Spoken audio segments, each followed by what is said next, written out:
Entonces, vamos a arrancar con la clase del día de la fecha, que, como les dije antes, corresponde a estos dos sentidos tan importantes para nosotros como la vista y el oído, ¿sí? Nosotros, básicamente, eh, no tenemos mucha conciencia de, digamos, sí tenemos conciencia, pero como que la vista y el oído son los dos sentidos de cabecera por los cuales, sobre todo, la vista, el ser humano se conecta con su medio exterior. Entonces, es importante conocer las partes, entender medianamente cómo funciona cada uno de ellos y, digamos, poder entender que son órganos que básicamente lo que hacen es, como todos los órganos del cuerpo, tener sensores que lo que hacen es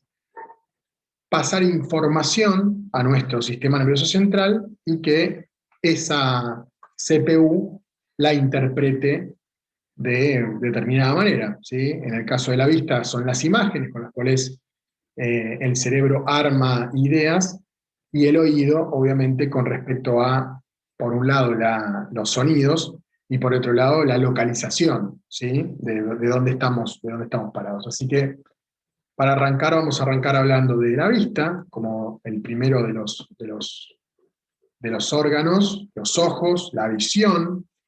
Bueno, como les decía recién, los seres humanos se basan en la visión más que en cualquier otro sentido especial, y la corteza visual es varias veces más grande que las áreas del cerebro destinadas a otros sentidos especiales. Nosotros tenemos muy desarrolladas las áreas cerebrales que tienen que ver con la vista. Eso hace que para nosotros sea un sentido fundamental, y que frente a la pérdida de ese sentido, el cerebro tenga que aprender a prestar atención a otras zonas del cerebro, como puede ser la de la audición, la del tacto, ¿sí? Cuando un ser humano pierde la vista, eh, es uno de los seres vivos más afectados por la pérdida de ese sentido, mientras que otros animales, por ejemplo, no, si bien obviamente se condiciona su medio de vida, su desempeño, el impacto es mucho menor. Nuestros receptores visuales están contenidos en estructuras elaboradas, que conocemos como ojos, que nos permiten no solo detectar la luz, sino crear imágenes visuales detalladas, ¿sí? Esa creación de imágenes visuales tiene que ver justamente con la interpretación que le da el cerebro a esa luz que ingresa a través del órgano que es el ojo. Bueno, y ahí tenemos un ojo. El mío, yo tengo ojos verdes así, preciosos. No se notan, ustedes no lo ven porque la cámara tiene poca definición, pero son así. Eh, bueno, vamos a hablar un poco de todo lo que rodea al ojo, lo que se conoce como estructuras accesorias, ¿sí? Como primera medida podemos hablar de los párpados, que básicamente son una continuación de la piel. El párpado es piel que tiene con la función esta de limpia parabrisas, que lo que hace es que este movimiento de abrir y cerrar el ojo permita, por un lado, lubricar la superficie, y por el otro lado, sacar de esa superficie aquellas partículas pequeñas que pueden haber llegado por efecto del ambiente, ¿sí? Eh, Obviamente también el párpado tiene una función protectora, que es esta, gracias a las pequeñas sensores que tiene, eh, cerrarse frente a algún tipo de amenaza o algún tipo de estímulo físico, y hacen que se proteja el ojo. O sea que las dos principales funciones del ojo, del párpado, perdón, sería, por un lado, la limpieza, y por otro lado, la protección del órgano de la visión, que es el ojo, ¿sí? Ahí tenemos la imagen de mi ojo, como yo les decía, y ahí tienen marcadas todas las partes, las principales partes que conforman la estructura externa del ojo, ¿sí? Los márgenes libres del párpado superior e inferior están separados por una hendidura palpebral, pero los dos están conectados en el canto medial y el canto lateral, ¿sí? Acá ustedes ven, vamos a ir y venir, así ustedes ven eh, los términos, ¿sí? Acá tenemos la hendidura palpebral, que sería el espacio, ¿sí? Que cada uno de nosotros tiene distinto. Esta hendidura está unida en los dos cantos, ¿sí? O sea, de un lado está unida y del otro lado también. Si no, tendríamos un ojo entero. Bueno, también tenemos pestañas, que no son ni más ni menos que pelos bastante robustos. Esas pestañas, cada una de ellas está controlada por un plexo de la raíz del pelo y su desplazamiento desencadena un reflejo de parpadeo. Obviamente las pestañas son el principal sensor que tenemos nosotros, o en realidad todos los animales, pero hablemos de nosotros en particular porque estamos hablando de biología humana. Son esos sensores que nos permiten detectar la aproximación de algún cuerpo extraño, y frente a la estimulación y en una acción que se llamaría como, si se me acerca algo al ojo y cierro el ojo sin querer. ¿Cómo se llama eso? Parpadeo. Sí, pero Involuntario. Pestañeo. es un pestañeo involuntario. ¿Y cómo se llama eso? Acto Reflejo. reflejo, ¿sí? Un acto reflejo que hace que algo que tiene movimiento voluntario de pronto tenga un movimiento involuntario, ¿sí? Es un reflejo. ¿Se acuerdan que habíamos hablado de los reflejos? Es esto de estimular ciertas zonas que en realidad tienen musculatura de tipo estriada y que tienen movimiento voluntario, pero que frente a algún tipo de estímulo externo pueden tener un movimiento de forma involuntaria. Bueno, tiene que ver con esto de los arcos reflejos. Bueno, las pestañas obviamente están asociadas a grandes glándulas sebáceas, las glándulas de Seyss, las glándulas tarsales o glándulas de meibomio, a lo largo del borde interno del párpado. Esas glándulas lo que van a hacer es secretar sebo, ¿sí? Es un producto lipídico que, por un lado, ayuda a que los párpados no se peguen, ¿sí? Entre sí, o sea, los mantiene como si fuese un antiadherente y evita que los párpados queden cerrados y no se puedan abrir, pero además también hace que ciertas partículas pequeñas queden adheridas a las pestañas y no entren al ojo, ¿sí? Es como, por un lado, un aislante o una sustancia que evita que se peguen los dos párpados, pero a su vez también sirve para evitar que alguna partícula un poquito más grande ingrese dentro del ojo. En el canto medial, las glándulas en la curúncula lagrimal producen las secreciones densas que contribuyen a los depósitos arenosos que se encuentran ocasionalmente después del sueño nocturno, o lo que conocemos como las famosas lagañas, ¿sí? El epitelio que cubre la superficie interna de los párpados y la superficie externa del ojo se denomina conjuntiva, ¿sí? Sobre la córnea transparente del ojo, el epitelio estratificado relativamente grueso se transforma en un epitelio escamoso muy fino y delicado de 5 a 7 células de grosor. Bueno, estas son las características histológicas de los párpados. Y acá vamos a hablar un poquito del aparato lagrimal, ¿sí? Básicamente, la función que tiene el aparato lagrimal es de segregar sustancias líquidas que van a hacer, por un lado, mantener húmedo el ojo, ¿sí? El ojo seco no funcionaría. Piensen ustedes que es como una bolita que está en una cavidad y que necesita líquido para poder moverse, líquido lubricante, si no estaría como fijo. Y además, ese líquido hace que todas esas partículas que se pueden ir depositando en la superficie y que con la ayuda de los párpados se vaya limpiando, pueda drenarse hacia el interior y pueda ser expulsada del área ocular. Si no estuviese eso, las cositas que vuelan se pegarían en el ojo, y por más que el párpado hiciese así, se acumularían todas en esta parte y no tendríamos posibilidad de sacarlas. Entonces esa humedad ayuda a que eso se vaya eliminando. Además tiene características antibacterianas, o sea, tiene sustancias que evitan que las bacterias se depositen y crezcan y se generen infecciones, y además proporciona nutrientes y oxígeno a la porción del epitelio conjuntival. El aparato lagrimal produce, distribuye y elimina las lágrimas. ¿Y cómo está conformado ese aparato lagrimal? Bueno, ahí tenemos la imagen, ¿sí? Tenemos una glándula, acá tenemos una imagen que está un poquito más detallada, tenemos una glándula lagrimal que está localizada en esta parte del ojo, ¿sí? Obviamente acá esto es un corte y están eliminados la bolsita de abajo del ojo, y, o sea, el párpado inferior y el párpado superior, lo sacaron y estamos viendo las diferentes,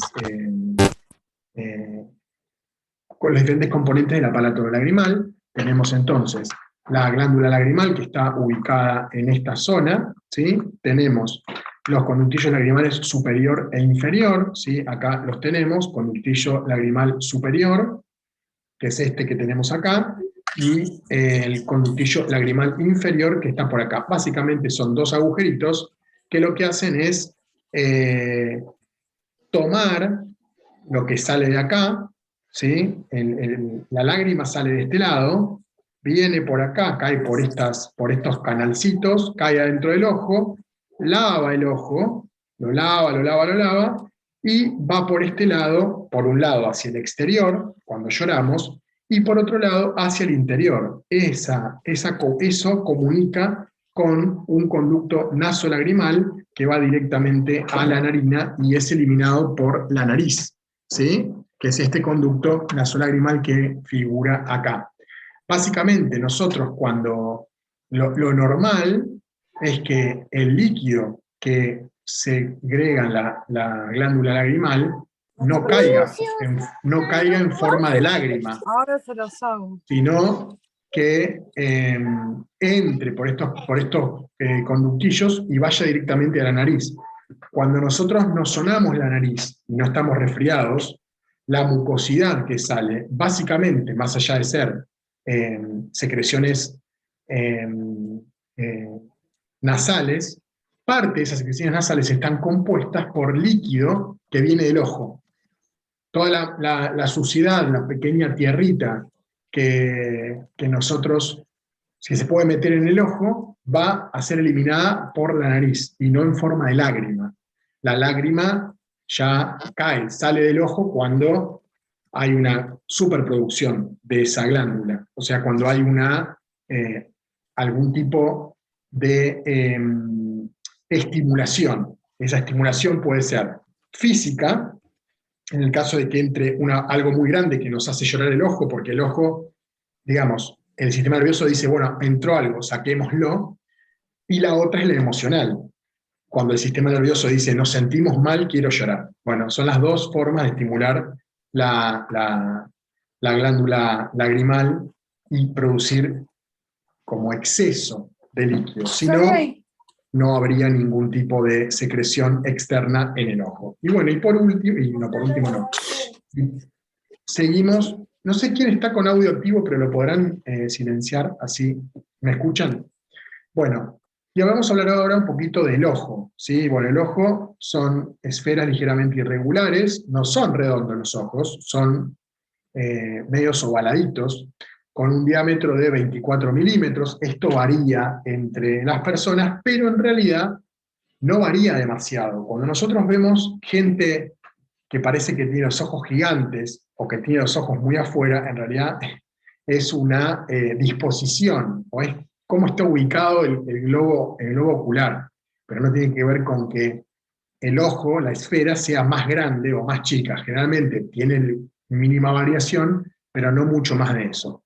El globo ocular comparte espacio en la órbita con los músculos extraoculares, la glándula lagrimal y los nervios craneales y vasos sanguíneos que se dirigen al ojo y las porciones adyacentes de la órbita y la cara. A ver si, bueno, no sé si, sí, bien. La pared del ojo contiene 3 capas diferenciadas o túnicas, una túnica fibrosa externa, una túnica vascular intermedia y una túnica nerviosa interna. a ver si las ubicamos acá, están en este corte, ¿sí? En este corte de acá, tenemos la túnica fibrosa, ¿sí? Que es externa, que se conoce como esclera, la túnica vascular intermedia, que también se conoce con el nombre de coroides, y por último, la túnica nerviosa, que es la más interna, que es lo que se conoce con el nombre de retina. Estas son las tres capas que forman el ojo. Adentro del ojo tiene mucha llegada de vasos, de arterias y de capilares sanguíneos, arterias y vasos, pero es básicamente hueco, ¿sí? Es la cámara vítrea que está lleno del cuerpo vítreo, que es como una especie de gelatina que está dentro del ojo, pero en realidad la pared del ojo, si ustedes ven en esta imagen, es bastante finita, ¿sí? No es demasiado gruesa. No me quiero ir. Acá, el globo ocular es hueco y el interior se divide en la cavidad posterior, o cámara vítrea, que contiene el cuerpo vítreo gelatinoso, y la cavidad anterior, más pequeña, se subdivide en dos cámaras, anterior y posterior. La forma del ojo está estabilizada en parte por el cuerpo vítreo y el humor acuoso claro que llena la cavidad anterior. Bueno, es lo que le decía recién, ¿sí? Básicamente, la cavidad posterior, esta que está acá, es la que conforma casi todo el ojo, ¿sí? Acá tienen las partes de donde están los sensores que forman el ojo, que es lo que va a permitir formar la imagen. En la parte posterior del ojo, ¿sí? En lo que se conoce, lo han escuchado nombrar, el nervio óptico, ¿sí? Es esto que está acá, que en el estudio, ¿alguno de ustedes se hizo el estudio que se llama fondo de ojo? Yo, profe, sí. Bueno, Yo también me lo hice. justamente es ver esto, el fondo del ojo, por eso se llama fondo de ojo. La luz entra por acá y el instrumental óptico que tiene el oftalmólogo permite ver esta parte. Y lo que ve el oftalmólogo justamente es las condiciones en las cuales está el nervio óptico. Esto es para descartar la presencia de glaucoma. El glaucoma es una patología que lo que hace es endurecer el nervio óptico. No se pone duro. Lo que hace es que ese nervio óptico empiece a perder la capacidad de transmitir el impulso nervioso. Al no poder transmitir el impulso nervioso, la imagen que se forma acá, que se da vuelta por todas unas cuestiones ópticas que no vamos a meternos en demasiado detalle, pega acá, y acá esto no lo puede interpretar. Entonces básicamente lo que sucede es la pérdida de visión. Pero no es la pérdida de visión porque el ojo no sea funcional, sino porque lo que dejó de ser funcional es el nervio óptico, ¿sí? Entonces ese estudio del fondo de ojo justamente lo que hace es ir a ver cómo está ese nervio óptico. Bueno, la túnica fibrosa, la capa, ¿se acuerdan que habíamos hablado de las diferentes túnicas? La capa más externa del ojo consta de la esclera, que cubre la mayor parte de la superficie ocular, y la córnea. La túnica fibrosa proporciona soporte mecánico y cierto grado de protección física. El grado de protección física, imagínense ustedes, al ser una capa tan finita, ¿cuál es ese grado? Es un grado casi imperceptible. Ustedes piensen que el ojo es una estructura, es maravilloso el ojo, porque la verdad es que la evolución ha hecho que se forme algo que es increíble, porque nosotros no tomamos conciencia, pero el ojo son células.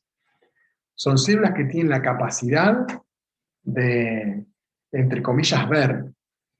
O sea, son células que tienen la capacidad de captar luz, reaccionar frente a esos cambios de luz y mandar información al nervio óptico, y el cerebro es el encargado de formar la imagen.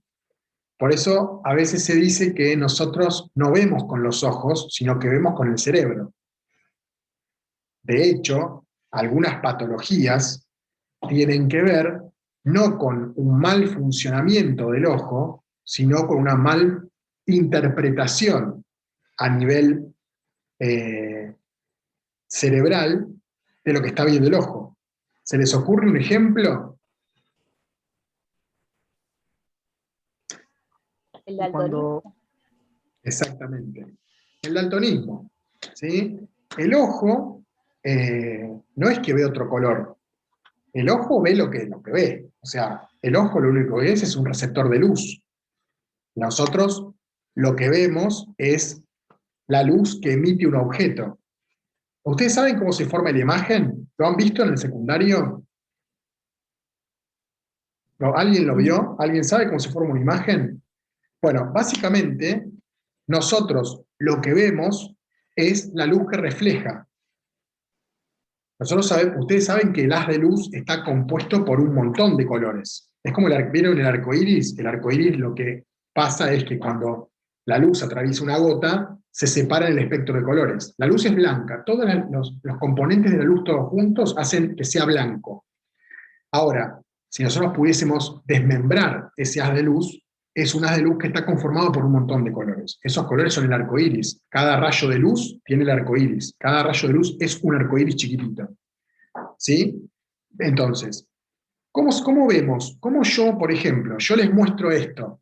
No sé cómo se va a ver. ¿Ustedes lo ven? ¿El mouse? Sí. ¿De qué color es? Sí. Azul. Azul. El que dijo azul está como con daltonismo. No, está bien, es azul. Bueno, en La luz realidad puede ser engañosa la luz también. puede ser, sí, por supuesto. Bueno, pero ¿por qué puede ser engañosa? Porque ustedes lo que ven es lo que refleja el mouse. Quiere decir que del haz de luz que viene de todos los colores, entran en esta superficie, se incorporan en la superficie, menos el haz de luz azul, que no es el queso. Y eso hace que esto lo veamos azul. Lo vemos azul porque el mouse es el único color que no absorbe, es el color que refleja, y por eso lo vemos azul. Por eso es que en función de cómo pegue la luz, nosotros podemos verlo más azul, menos azul, es porque la luz que refleja es distinta, entonces cambia la percepción del color. Ahora, si nosotros tenemos alguna alteración a nivel neurológico, puede hacer que yo lo vea azul, entra al ojo el color azul, y cuando llega al fondo, el nervio óptico dice, ah, buenísimo, verde, y al cerebro llega verde. Por eso se dice que nosotros en realidad no vemos con los ojos, sino que vemos con el cerebro. ¿Sí? Porque es en realidad la interpretación de lo que llega al ojo. No es digamos, específicamente lo que el ojo ve. No sé si me entendieron, por ahí me enrosqué mucho, pero... Cuando hacen exámenes de imágenes también preguntan lo que ve uno, que no todos ven lo mismo a veces. Y análisis, bueno, pero claro, bueno, sí, pero eso, claro, pero eso es a nivel neurológico, sí, para ver qué interpreta, pero eso es por ahí psiquiátrico, psicológico. Es que sí, es lo mismo, que interpreta, o esos juegos de imágenes que por ahí hay, te dicen, en Facebook hay un montón, que te dicen, si vos, mirá esta imagen, si vos viste el perro tomando agua, quiere decir que tenés una personalidad tal y tal. Si vos viste el señor que está tomando sol, y es la misma imagen. Después que te dicen que hay un perro tomando agua y un señor tomando sol, te das cuenta de las dos imágenes. Exactamente, tiene que ver con la primera interpretación que hace el cerebro, y se puede decir que por eso, en función de cómo interpreta tu cerebro esa imagen, vos tenés ciertas características de personalidad. Es un poco como filosófico el tema, pero sí tiene que ver con la interpretación que hace el cerebro de esa imagen. ¿Sí? Bueno, entonces estábamos hablando... Profe, al final, ¿tu mouse de qué color es? Azul, ¿no? No, verde, chicos. No, tienen todos daltonismo. Ah, sí, verde. es azul. No, azul. Es azul. Es azul. Profe, una pregunta. Sí. ¿Puede ser también de que la imagen cuando ingresa, vendría a ser en todo el trayecto, sería que se ve al revés y después se transforma y se ve bien en el final? Sí, claro, exactamente. Pero eso es un efecto de óptica. es cómo funciona el ojo a nivel físico. Ya eso es como más complejo. Pero sí, en ok. realidad No me meto entonces en eso. la imagen, en realidad la imagen entra, rebota en el interior y después se da vuelta el rayo de luz. Pero sí, pero es complejo. Ya nos metemos en física óptica, que es un tema de física que es muy complejo. A mí en la universidad me costó un montón y no tengo ganas de acordármelo. Así que no nos vamos a meter con eso. Porque esto es No, biología. deje, Pero profe. sí. Me vino a la mente nada más. Pero sí, tenés razón, es así. Bueno, entonces hablábamos esto de que la túnica fibrosa es soporte mecánico, sirve como lugar de fijación de los músculos extraoculares. ¿Qué les parece que pueden hacer los músculos extraoculares? ¿Para qué están?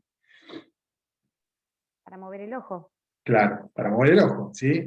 Son músculos que tiran de un lado del otro y hacen que el ojo se pueda mover para arriba, para abajo, para los costados, para todos lados. Y por último, contiene estructuras que ayudan al proceso de enfocar la imagen. La esclera o blanco del ojo consta de un tejido conjuntivo fibroso denso que contiene fibras de colágeno y elásticas. Esto no se lo tengo que explicar porque ya saben de qué estamos hablando, así que no me voy a tener esto, pero básicamente dentro de o en la túnica fibrosa hay musculatura que lo que permiten es realizar ciertas deformaciones del ojo, entre comillas deformaciones del ojo. ¿Sí? ¿Vieron que nunca vieron videos de esas personas que tienen la capacidad como de sacar los ojos para afuera? ¿Lo vieron alguna vez? Sí. Bueno, Es una profe. sí, esas personas tienen la capacidad todos tenemos alguna capacidad tipo Neandertal, de esas que quedaron de cuando éramos animales, no sé, mover las orejas, mover el cuero cabelludo, son pequeños controles sobre estructuras que no necesitamos más, pero que vienen de hace mucho tiempo. Bueno, hay gente que tiene capacidad de contraer esa musculatura, esa contracción hace que el ojo se salga para afuera, pero porque lo deforma. Cuando nosotros enfocamos, cuando queremos enfocar una imagen, lo que hace el cerebro es actuar sobre esa musculatura, que claramente es involuntaria, y deformar el ojo, adaptar la forma del ojo para que enfoque mejor X determinada imagen que nosotros estamos queriendo ver con mayor, no me sale la palabra, con mayor detalle. Nitidez. O nitidez, sí, o nitidez. Pero la palabra que está buscando es detalle. O sea que pueden ver más que los que No, no tienen... porque esa deformación es extrema. No, la persona que hace eso no ve. Es como, ¿saben? Es como, prueben esto, despacito. Apriétense el ojo. Se nubla toda la imagen. ¿Lo están probando? Yo no los estoy viendo, pero me encantaría verlo. ¿Lo están probando? Bueno, se desenfoca Profe, el ojo. Sí. trabajaría como si fuera el lente de una cámara de foto. Es que el lente de una cámara de fotos imita el ojo, claro. Exacto. Sí, sí, exactamente, claro. Bueno, eso hace que la deformación del ojo hace que la imagen rebote raro adentro del ojo y veamos raro. Es porque no está rebotando bien y no se forma la imagen. ¿Sí?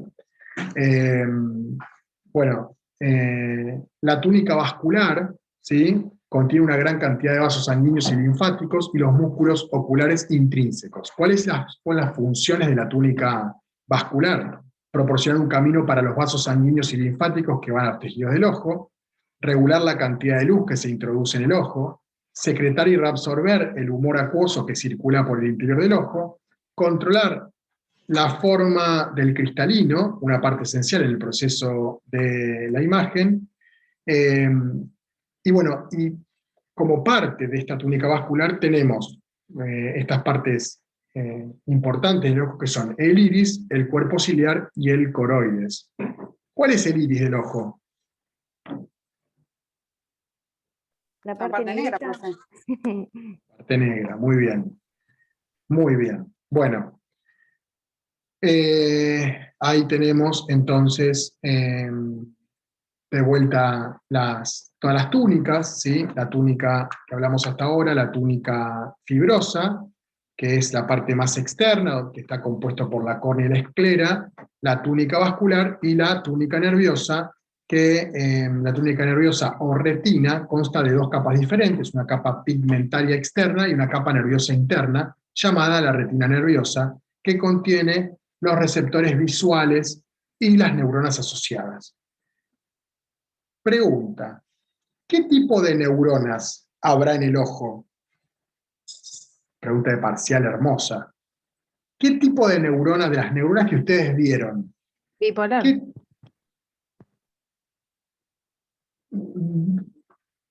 Pero cuando hablamos en cuanto a la función, no en cuanto a la forma, ¿qué tipo de neuronas? Sensorial. Muy bien. Conectiva.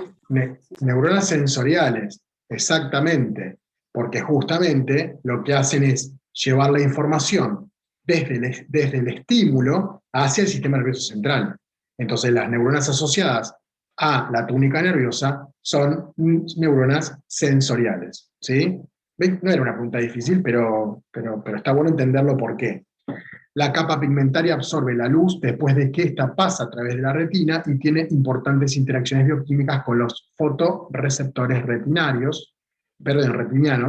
La retina nerviosa contiene los fotorreceptores que responden a la luz, las células de sostén y neuronas que llevan a cabo el procesamiento e integración preliminares de la información visual, y vasos sanguíneos que irrigan los tejidos que recubren la cavidad posterior. ¿Hasta acá me siguen?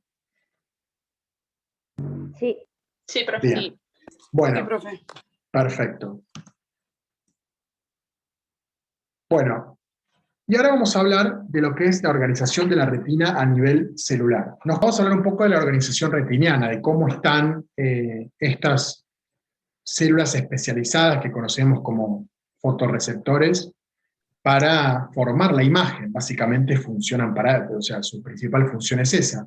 Entonces, existen dentro de la retina unos 130 millones de fotorreceptores, cada uno de los cuales controla una localización específica de la superficie retiniana. ¿Saben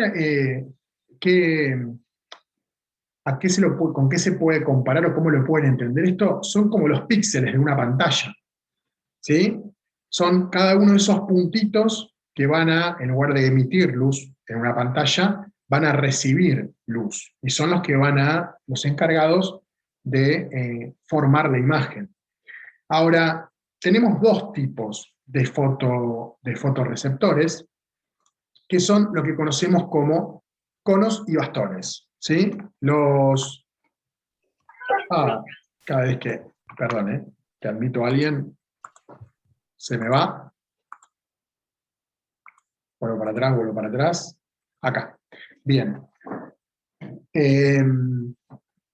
Bueno, entonces, existen dos tipos de fotorreceptores, como les decía, los conos y los bastones. Me río porque el gato me hizo miau y me mira, como diciendo, y no sé qué quiere.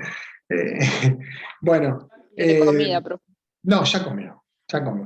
Bueno, entonces les decía que son los conos y los bastones. Los bastones, a ver, ¿cuál es la principal diferencia entre bastones y conos? Sí, la forma, por eso se llaman justamente conos y bastones, pero como dice acá, los bastones no discriminan entre los diferentes colores de la luz. Son muy sensibles a la luz y nos permiten ver en habitaciones poco iluminadas, en penumbra o a la luz de la luna. Y los conos lo contrario, ¿sí? Los conos son los que nos permiten ver en colores. Esto nosotros lo tenemos, nos pasa todo el tiempo, pero no lo tenemos incorporado. La verdad que es maravilloso. Estos fotorreceptores, como que se activan unos y se desactivan otros todo el tiempo, ¿sí? Como que se ponen unos adelante y otros atrás, y se protegen entre ellos en función de las condiciones de luz que tengamos. Los bastones son los que sirven para ver en blanco y negro, y son los que son muy sensibles a la luz, por eso aparecen cuando no hay luz. Son los que nos permiten ver en la oscuridad, entre comillas, nos permiten ver en la oscuridad. Por eso es que nosotros, cuando hay pocas condiciones de luz, no vemos los colores. No es que los colores no estén, es que los bastones son poco sensibles a los colores. Entonces, cuando hay poca luz, a nosotros nos parece que todo es del mismo color. Todo es del mismo color porque los bastones generalmente ven todo en tonos de los grises y los negros. Entonces nos parece que todo es del mismo color, no porque todo sea del mismo color. Nosotros decimos, y está del mismo color porque no hay luz. No es tan así, ¿sí? Hay animales que tienen la capacidad, tienen los bastones mucho más desarrollados y tienen la capacidad de ver muy bien en bajas condiciones de luz. Un ejemplo son los gatos. Sus bastones están mucho más desarrollados que los nuestros, están mucho más preparados para ver en condiciones de baja luminosidad y hace que tengan una especie de vista infrarroja.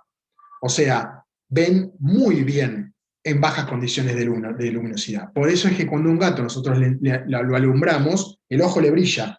Le brilla porque los bastones tienen como mucha sensibilidad frente a la luz, y cuando le acercamos un haz de luz, brilla el ojo, ¿sí? A nosotros no nos pasa eso.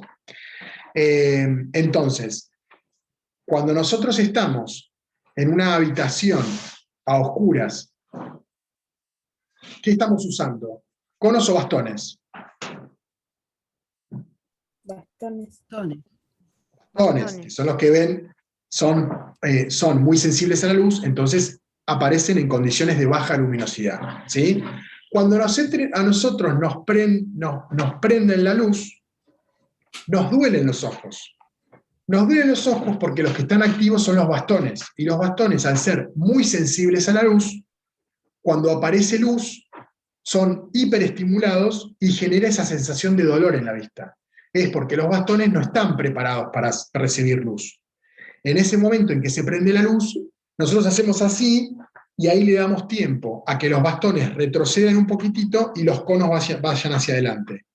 Por eso es que, a la inversa, cuando nosotros venimos de afuera de la luz del sol y entramos a un ambiente oscuro, no vemos absolutamente nada, porque es la inversa.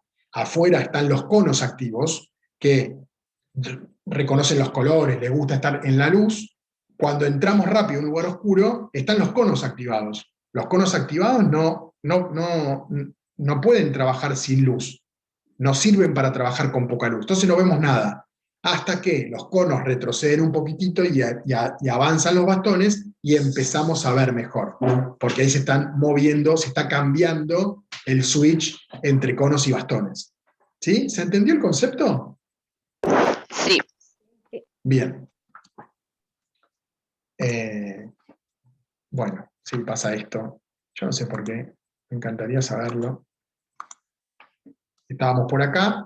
Bien, bueno, ahí tienen entonces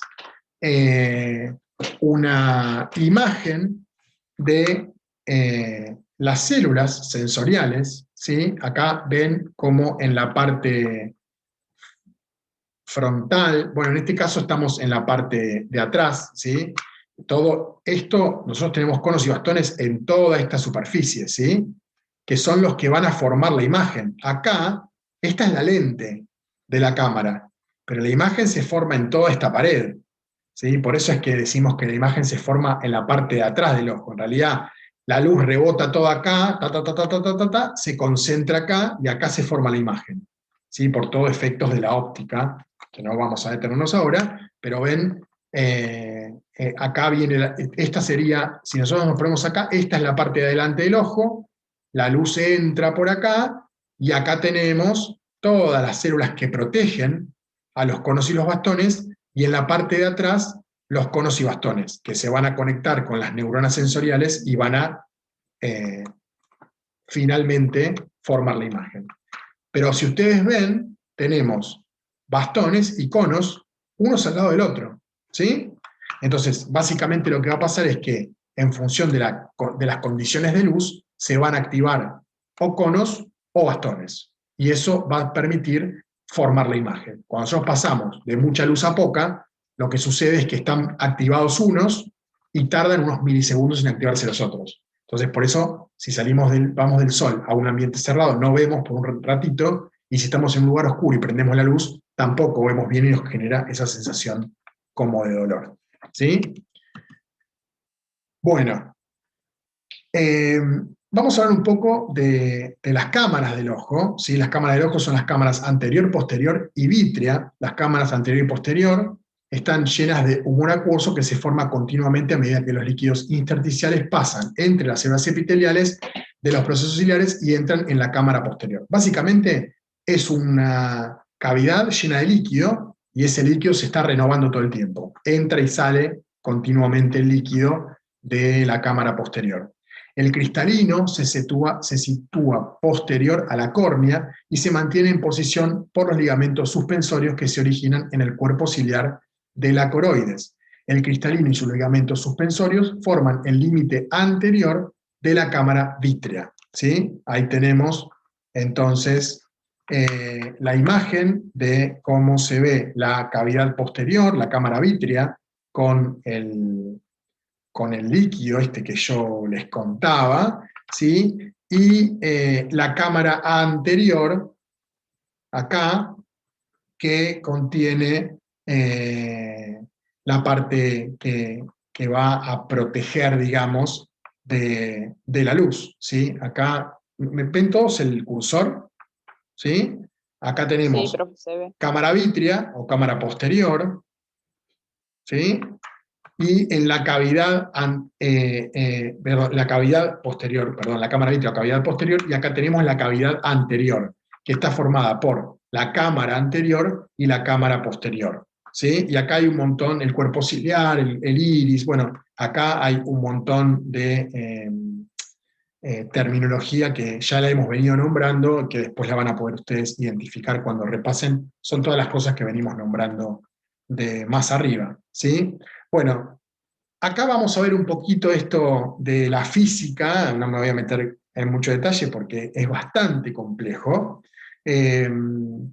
pero bueno, básicamente ahí tienen una imagen de un gráfico de cómo se forma la imagen y cómo se interpreta.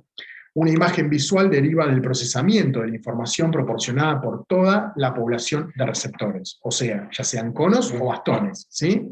En la retina se produce una cantidad significativa de procesamiento antes de que la información sea enviada al encéfalo por medio de los nervios ópticos, debido a las interacciones entre los diferentes tipos de células. Hablamos de conos y bastones, ¿sí? O sea, la retina como que filtra un poco de la información, es como el lente, es como el filtro de la información, que después llega hasta las células sensoriales, y que después de obtenida por esas células sensoriales, va a ser interpretada por el encéfalo a través de los nervios ópticos, que son estos que como yo les decía hoy, se analizan cuando nos hacemos el fondo de ojo.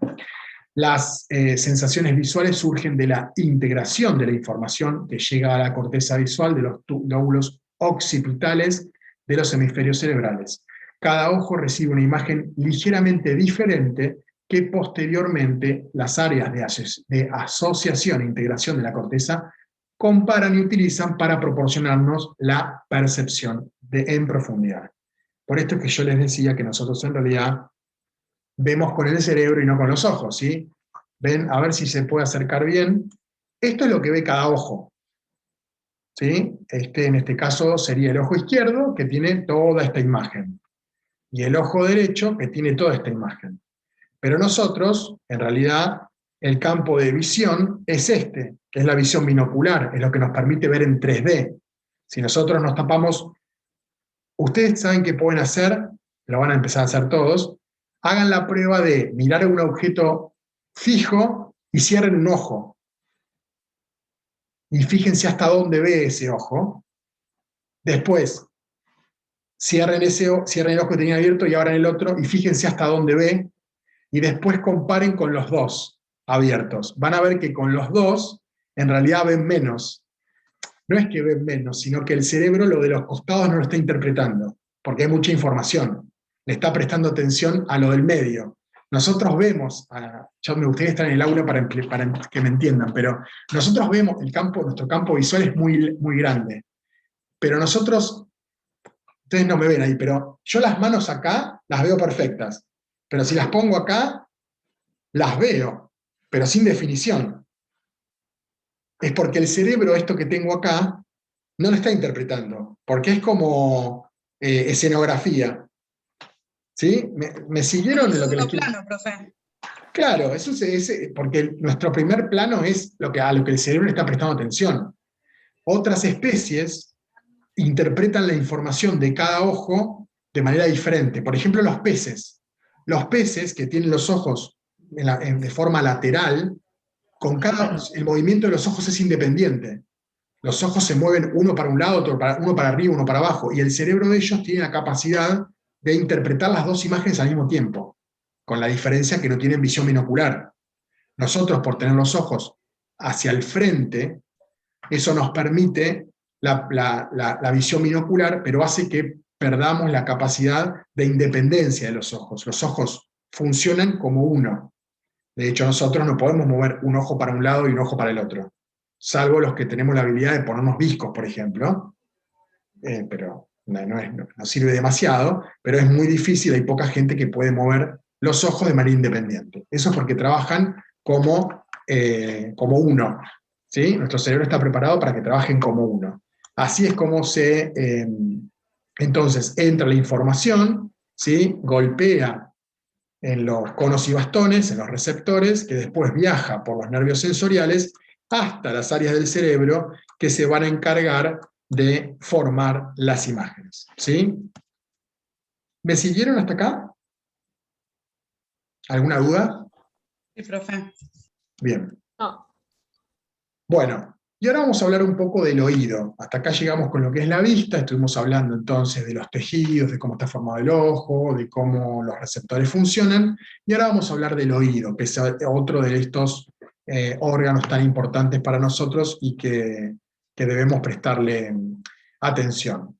Bueno, básicamente todos saben que tenemos oídos y que podemos hablar de un oído externo, que sería la oreja, un oído medio, que son todas las partes que están dentro, digamos, de la oreja, y un oído interno, que son las partes funcionales, digamos, del oído. El oído externo, entonces, incluye la aurícula flexible u oreja, que se sostiene por cartílago elástico. La aurícula del oído rodea el conducto auditivo externo, la oreja protege el conducto auditivo externo y proporciona una sensibilidad direccional al oído al bloquear o facilitar el paso de sonidos hacia el tímpano, también denominado membrana timpánica. En nuestra especie, la oreja es decorativa, más allá de que tiene función porque direcciona un poco el sonido, funciona como un embudo, ¿sí? Hace que el sonido entre y se meta en el medio. En realidad en nosotros no es tan funcional como en otras especies. Si ustedes prestan atención a un perro, por ejemplo, el perro cuando presta atención mueve la oreja buscando el sonido. El oído externo en ciertas especies tiene mucha mayor movilidad y es mucho más funcional a esto de ir a buscar el sonido. Nuestras orejas están más bien fijas y no tienen esa capacidad de ir a buscar el sonido, si bien funcionan de conos para traer el sonido. El oído medio consta de un espacio lleno de aire. ¿Alguien preguntó algo? Perdón. No. El oído medio consta de un espacio lleno de aire, la cavidad timpánica, que contiene los huesecillos del oído. La cavidad timpánica está separada del conducto auditivo externo por la membrana timpánica, pero se comunica con la nasofaringe a través de la trompa auditiva y con las celdillas mastoideas a través de una serie de conexiones pequeñas y variables. La membrana timpánica o tímpano es esta que está acá, me voy a mover un poquito, es esto que está acá, y es lo que se va para afuera o para adentro en función de los cambios de presión exterior. Es los que los buzos, cuando hacen esto de ecualizar o de compensar, es empujar aire por la presión exterior, la membrana timpánica se pega acá, se mete para adentro. Obviamente la membrana timpánica está muy vascularizada y tiene muchos sensores y se siente dolor. Entonces lo que hacen los buzos es empujar aire desde la nariz, porque ven que esto está conectado, el oído y la nariz están conectados, ¿sí? se empuja aire de la nariz y hace que esta membrana se despegue de acá y se vaya para afuera al lugar donde pertenece. ¿Sí?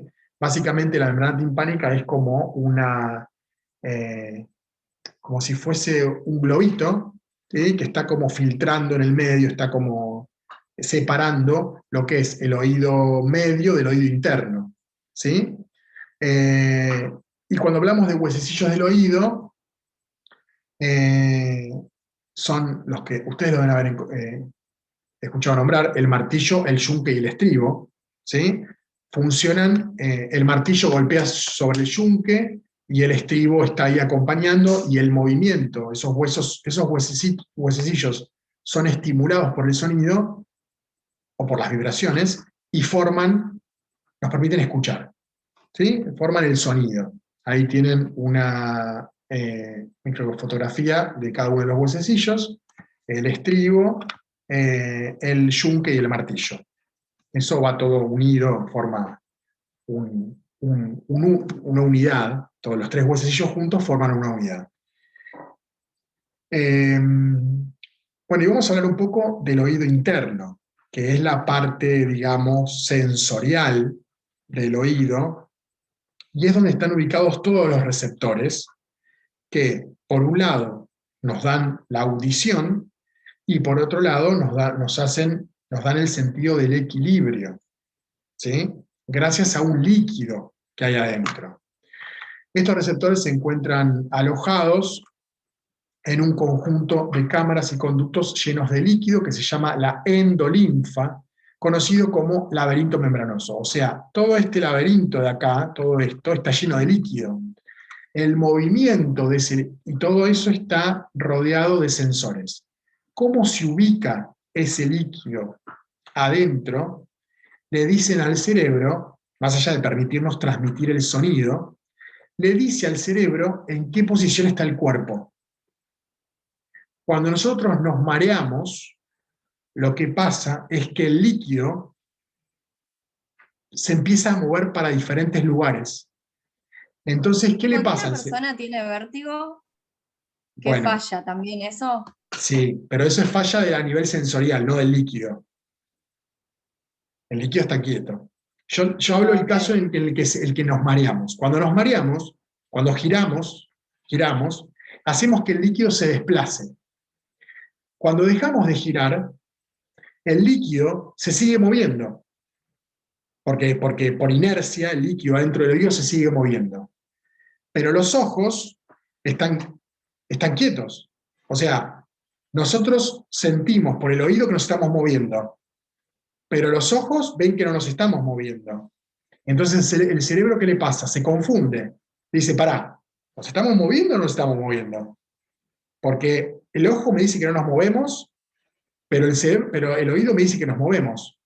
Entonces le voy a creer más al oído, porque es un líquido y la vista se debe estar confundiendo. Nos seguimos moviendo. Por eso es que nosotros, cuando estamos mareados, tratamos de acomodarnos, porque el cerebro entiende que nos estamos moviendo. Entonces nosotros hacemos un esfuerzo para, queremos como ir para el otro lado, y en realidad no estamos yendo para ningún lado. Tiene que ver con que estamos confundiendo al cerebro, ¿sí? El vértigo es otra cosa. El vértigo es que los sensores del oído entienden que vos te estás moviendo, pero no porque el líquido se esté moviendo, no porque la endolinfa se esté moviendo, sino porque hay algún Claro, algo del interno. cerebro.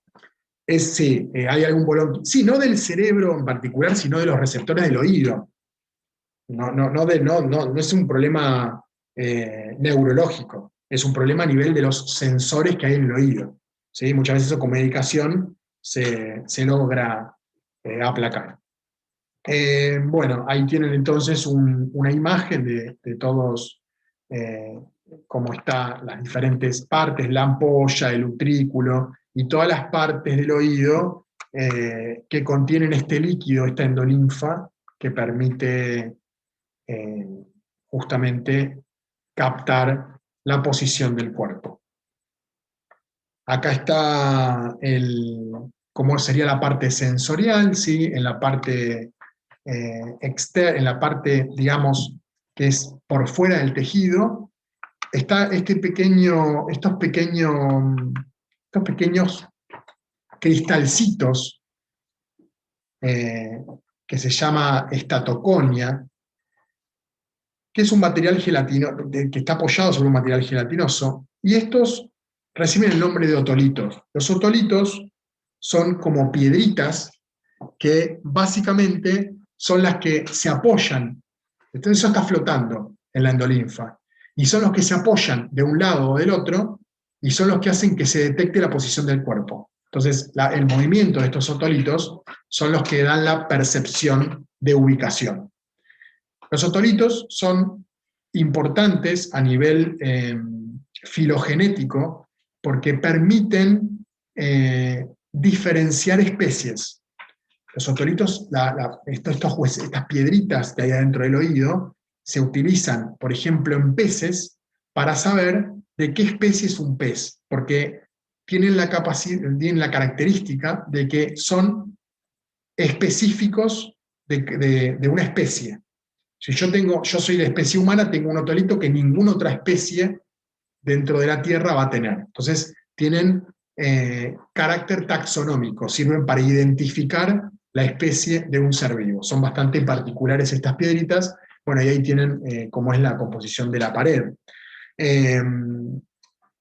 Bueno, las vías para la sensibilidad vestibular, las células pilosas del vestíbulo y los conductos semicirculares están controlados por neuronas sensitivas localizadas en los ganglios vestibulares adyacentes. Las fibras sensitivas de cada ganglio forman la rama vestibular del nervio vestibulococlear, que es el que va a conectar con el encéfalo y nos va a permitir integrar la información sensitiva relacionada con el equilibrio que llega desde cada lado de la cabeza, transmitir la información desde el aparato vestibular hasta el cerebro, transmitir la información desde el aparato vestibular hasta la cabeza cerebral, proporcionando una sensación consciente de la posición y el movimiento, y enviar órdenes a los núcleos motores del tronco del encéfalo y la médula espinal.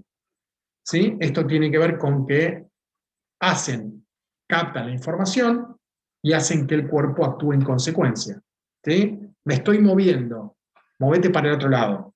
Y en realidad no me estoy moviendo. Bueno, esas es las vías que tiene el oído para moverse. Me fui. Acá tienen un ejemplo. Ven, acá está el oído.